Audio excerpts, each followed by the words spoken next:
Okay, here's another stretch for the hip. So we did the quad stretch. This is more of a hip flexor stretch. The hip flexor actually gets a better stretch when the knee is straight. So in the quad stretch, we bent the knee. This one, we're going to keep the leg straight. So my focus is on the right leg. So I want to get into the true stretch here. Again, always nice posture. Okay, want to keep my head straight. And I'm just leaning forward. Now the key to this stretch is my back leg. I want to really keep that leg as straight as I can as I lean forward. I can add an arm motion and then turn and rotate.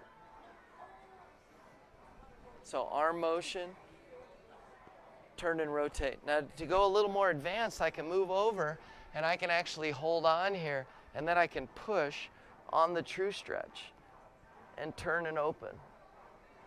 So I come forward, turn and stretch, open it up.